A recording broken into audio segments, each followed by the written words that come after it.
Welcome to It's Time for More Injury Funding, the podcast for all who want to learn about legal funding and its significance in the personal injury, workers' compensation, product liability, civil litigation, medical malpractice, and many other types of law practice domains. I'm your host, Laura, founder and CEO of More Injury Funding, the legal funding counselors with passion for law, medicine, legal funding, and heart for all suffering individuals. More Injury Funding is a sponsor, member, associate, or business partner of this podcast, Georgia Trial Lawyers Association, Academy of Track Accident Attorneys, Georgia Association for Women Lawyers, GAL, Sandy Springs Bar Association, Georgia Association of Paralegals, Atlanta Legal Aid Society, State Bar of Georgia, and St. Andrew Rowing Club, as well as Georgia Hispanic Chamber of Commerce. In today's episode, I have a special guest, Attorney Carlos Dominguez, managing partner of the law offices of Carlos Dominguez, PA, which often is also called a 305 or 305 injury firm based in Miami, Florida. Each year, hundreds of thousands of people in Florida are injured because of someone else's negligence. Many of these injured individuals are forced to live with their pain, miss work, and face a mountain of medical bills. Carlos' firm, the 305 Injury, is Miami premier personal injury firm that handles personal injury cases throughout the state of Florida. Attorney Carlos Dominguez believes in treating each of his clients as if they were his own family. Mr. Dominguez is convinced that your case is not a number. The fee schedule is very simple. They don't get paid until client wins. They forward the costs and expenses required to prosecute client's case and achieve the best results. At the end of the episode, I have a prepared fun pop-up question for our guests, so stay tuned in. Welcome to Time for More Injury Funding podcast, Carlos. And Laura, thank you so much. Thanks for having me. Absolutely. So recently you litigated some cases of significant value to you and your clients, and you would like to share with our viewers and listeners a few major lessons you learned in this process. What did you take away from these cases? Absolutely. And I'm not going to jump the gun by talking about those cases. Let me talk more about, I guess, the lessons involved. Not only the lessons involved with the clients, but also with the attorney. There's no question that personal injury is one of the most fact-intensive areas of law that you can practice in. That being said, I always encounter various types of issues in almost every case I handle. And I, as an attorney, am always learning from the various cases I have been blessed to have handled throughout my career. So I think, some of the general themes that we're going to be talking about throughout this podcast are the various tiny tips and tricks that you as the client can keep in mind when, unfortunately, when you experience an accident or an incident. Unfortunately, these things happen. And some of the cases we're going to go over are cases that you don't normally see in law firms, but they do have a general lesson that you can learn. For example, you want to make sure you read everything you sign. If you're going to participate in a dangerous activity, make sure you read what you're signing. And also, be careful of your surroundings. You want to be very careful, regardless of where you go to, right? So if you're going to your friend's house, like you'll see now, you want to be very careful. Right? You want to be very careful. You don't trip anywhere. A simple trip is enough to cause significant injuries. And also, finally, you want to take photos and get statements as soon as the incident happens, right? You want to make my job a lot easier by starting the investigation at the onset of the case. One of the recent cases you litigated, Carlos, is a gun range case. Can you provide a brief overview of this case and why it is of a great significance to you? Right. So this is one of the most unique cases I've had to deal with in my career. So let me go back. So my client was a customer at a gun range. He had never shot a long range rifle before. And when he arrived at the gun range, they sat him down in front of a computer. He signed a waiver. They threw him into the gun range, unsupervised, and he was given a long range rifle. He had rented a long range rifle from them. And when he went to aim at the target and fire, the bullet ended up. He shot the bullet. He shot the rifle. The bullet came out of the rifle and bounced off the target into his chest. So it struck him in the chest. It was pretty violent. How my client described it, he felt that it was like a bug bite, but he realized that there was an open wound in his chest and he was bleeding, and essentially was rushed to the hospital, had to have the bullet surgically extracted. I think it had to take, it took a few months to extract the bullet because of the location of it. They needed a specialist who can properly extract the bullet without causing severe internal damage to his body.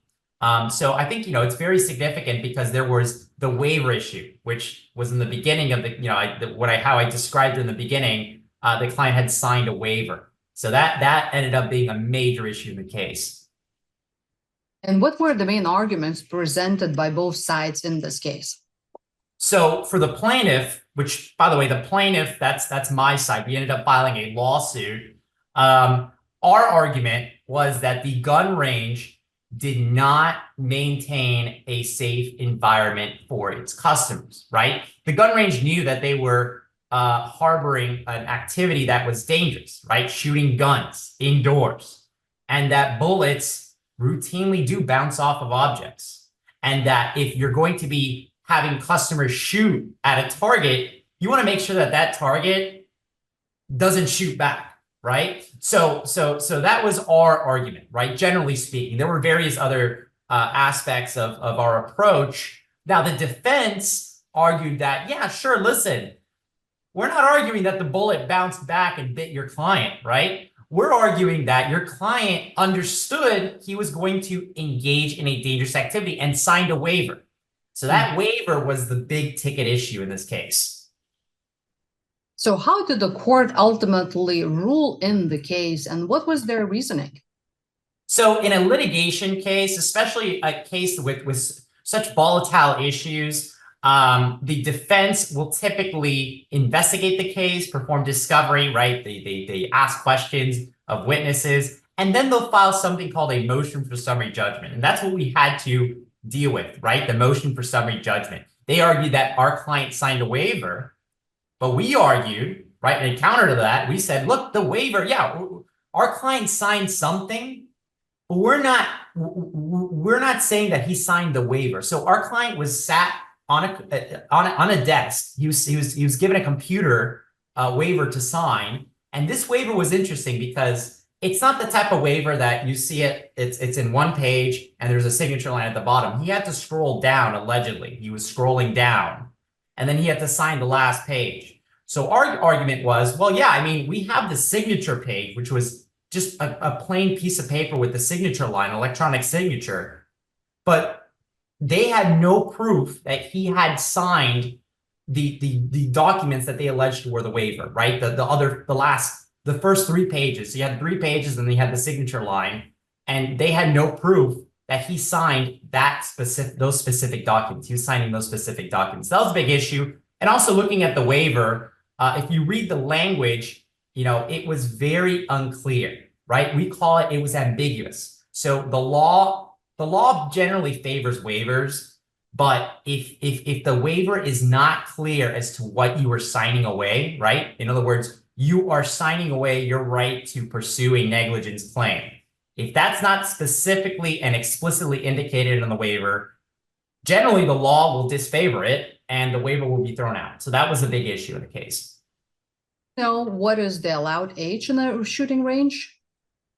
The allowed age, that's a good question. I believe it is 18. I believe it's 18. Our client was in his 20s. And that's a good point. And I've seen other cases where children were injured at gun ranges and they were under the age. So, those cases do exist. And the reason I'm asking is my son just turned 17 and I was going to take him this summer to shooting range first time. But now after our conversation, I'm not so sure.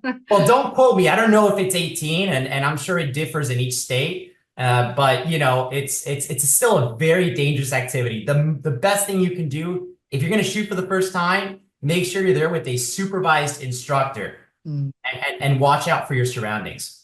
Totally makes sense. What are the potential implications of this ruling for other gun ranges or similar cases in the future? Well, Fortunately for us, we were able to resolve the case, and that ruling was never appealed. But I think it's an important ruling because it does at least enforce the idea that you can beat a waiver, that waivers can be beat.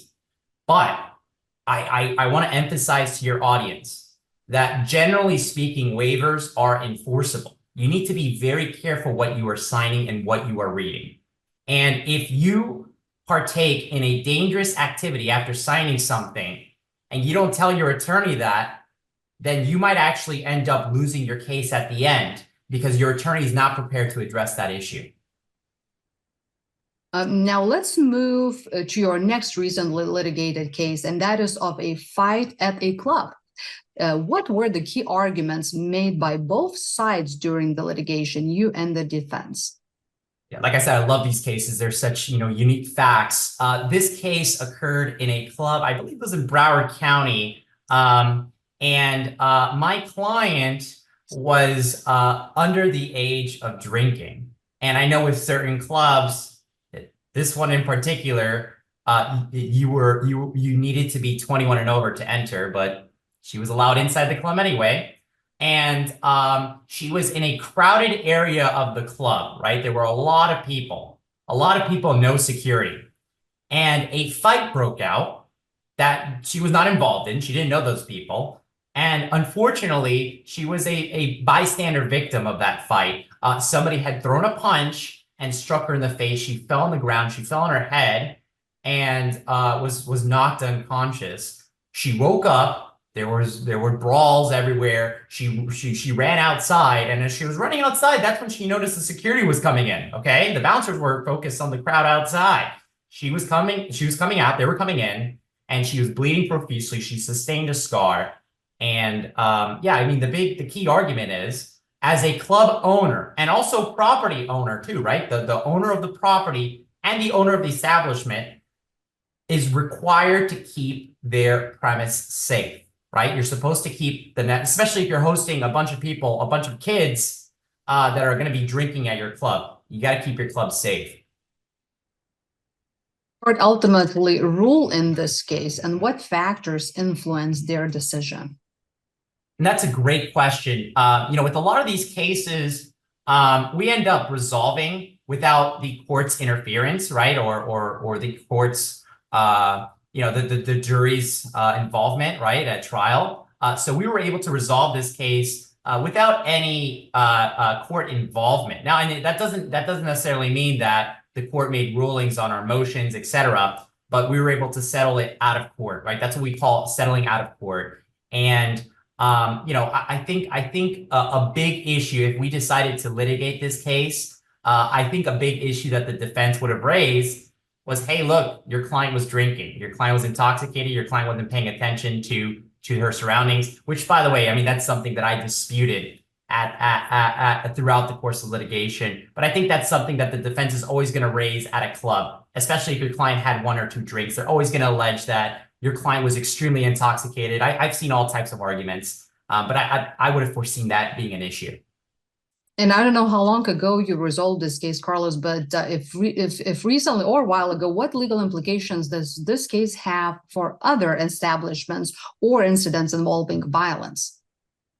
And that's a great question. And I get that, I know you posed that question before, but I get that question all the time with my personal injury cases. Carlos, why do you end up suing these people, right? Why do you end up suing all these people? You're just out to get money, etc., right? They say that about my client. They say that about me. You're ignoring the bigger picture here, right? So the reason why we go after these clubs for these incidents is so that they don't happen again, so that we can prevent this from happening again. People don't expect to go to a club to get knocked out by some random stranger, right? You're expected to have a good time and a safe time. And if you're not maintaining that safety, right, sometimes we have to get attorneys involved, the law involved, so that you know not to do it, right? So that we can highlight the issues of your club, right? We can say, look, the reason why we are filing a lawsuit is because your club failed to do X, Y, Z. So that now the club understands, hey, look, these are some of the issues we have to correct. And I think that's a good legal implication of whenever we file a lawsuit, right? It's to improve society. It's to make things safer. And what lessons did you learn and can teach other attorneys and client, potential clients in this case, from this case, in terms of security, liability, and legal responsibility for businesses?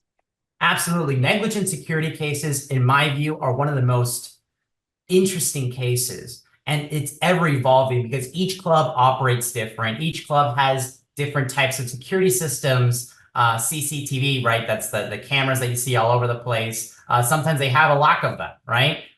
So I think an important lesson for me is just to do the investigation at the very beginning, right? So when you take on a negligent security case, these clubs are open to the public.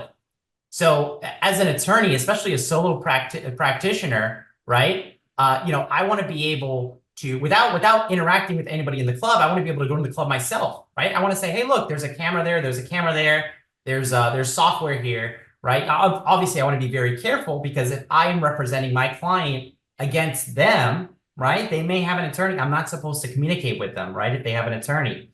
So I have to be very careful. But it's very important, I think, for you to go into the club, see the club for yourself, see how it's set up, or hire somebody to do that, right? I have investigators that can also do that. And my next set of questions to you is about a trip and fall at a house case you recently litigated. Can you provide a brief summary of this case details? Absolutely. So people don't realize that you can actually sue the homeowner of a house where you sustain a trip and fall injury. So in this case, my client was helping his daughter move into a house, and I think they were actually, I apologize, this is an old case. I think they're moving out of the house, and as he was helping them move, he had tripped on the front porch. There was an uneven surface, and it was so uneven that when you pushed your foot into it, when he pushed his foot into it, it caused him to trip and smash his knee into the concrete ground. He needed surgery.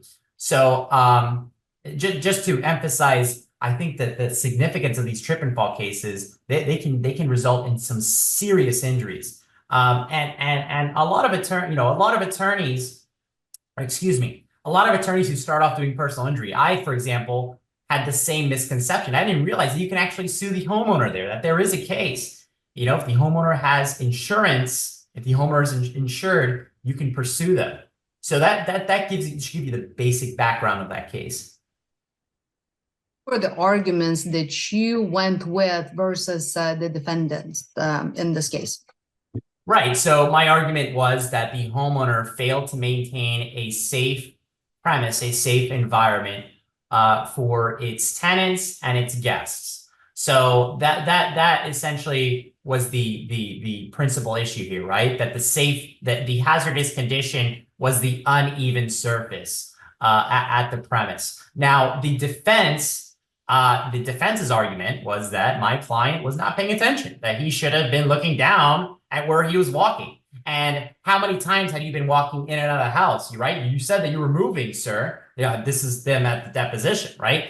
You were moving in and out of the house. How many times did you walk past that dangerous condition? Did you see that dangerous condition before, right? Had you been looking down, would you have avoided that dangerous condition? Those are some of the arguments, the general arguments that the defense will raise in trip and fall cases.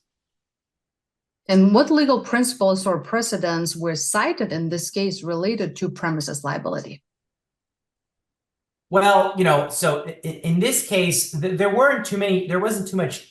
We didn't battle over case law, but there is precedent that states that if you trip on an uneven surface, right, that is sufficient to prove negligence, right? That there was negligence, that they should have maintained a safe environment. The uneven surface was a dangerous condition, right? So there are cases out there that show uneven surfaces as being a dangerous condition. Now, a trip and fall case has various legal implications and various legal issues to cipher, to go through.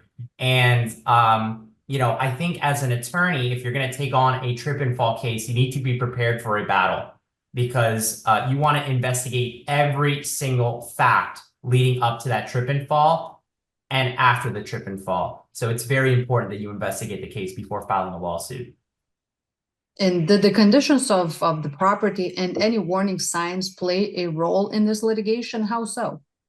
So the important part of one of the most, I think the most challenging aspects of a trip and fall involve warning signs, right? Were there any warning signs given? Was there any notice, not only to the client, the plaintiff, but also to the defendant, right? The homeowner. Did the homeowner know that that dangerous condition had existed? Right? How long was that dangerous condition there for?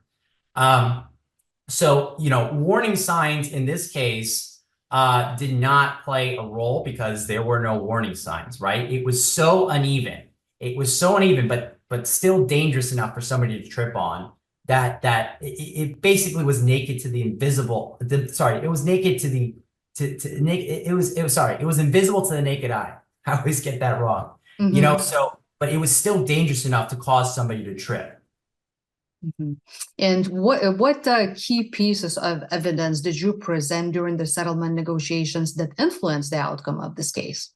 Absolutely. And again, I'm emphasizing this again to other attorneys. You got to investigate the facts of a trip and fall and a slip and fall at the onset of the case, right? Did the client take any photos? Were there any statements taken? Do you have any videos, right? Was there an incident report? So in this case, we did have photos of we did have photos of the dangerous condition. We have photos showing the dangerous condition, that it was an uneven surface, and that uneven surface, at least to a reasonable person, looked dangerous enough. I mean, if you had zoomed in, looked dangerous enough that a reasonable person could believe that the trip was a result of that. And did insurance coverage and liability issues impact this case? So thankfully for us, insurance was not an issue. Liability is always going to be an issue at a trip and fall case. The defense is always going to try to argue something to beat your trip and fall case. But ultimately we did succeed in securing a resolution. But I can give you so many other examples of how insurance coverage can be an issue, not only in a premise case, but also car accident cases too, right? So that always comes into play. Just to summarize what we discussed today, we delved into 3 of your recent litigated cases involving, first, gun rage dispute, second, fight at a club, and third, a trip and fall incident on someone's private property. How do these cases reflect different aspects of legal responsibility and liability in various settings? Right. So I think they all generally capture different types of cases that we typically practice. Which include premise case, generally premise case, right? That's the house case, the trip and fall of the house. Premise, the negligent security, that's the club case. And finally, the gun range, which is also a premise case, but it's an interesting type of premise case. So those are general cases that you're always going to have the same approach to. You always want to investigate at the very beginning. You're going to have a different approach than, say, a car accident case, right? So a car accident case, you want to make sure you get the police report. You want to make sure if any statements were taken, any photos. But for a premise case, I think the biggest difference is that there was a dangerous condition, and sometimes that dangerous condition is still going to remain there even during the litigation. That the owner will not change it, will not make changes to it. Sometimes they do, right? If they want to make corrections to it, they'll make corrections, and that's important for you as the attorney to notice that and to take notes on it. And also, I think unlike a car accident case, all these different types of cases that I just described to you can have a history to it. So what I mean by that is, in a car accident case, you get into a car accident, boom. I mean, the big ticket issue isn't necessarily that the other person who hit you was involved in a previous car accident, right? Because, generally speaking, everybody's involved in car accidents. There's nothing really special to it. But if you are involved in a trip and fall at somebody's house, right? And like in this case, and you go through the docket, right? And you notice, hey, there are 3 or 4 other lawsuits against this person for the same trip and fall at the same location. See, now that definitely would elevate the value of your case, I think. And that's something worth investigating.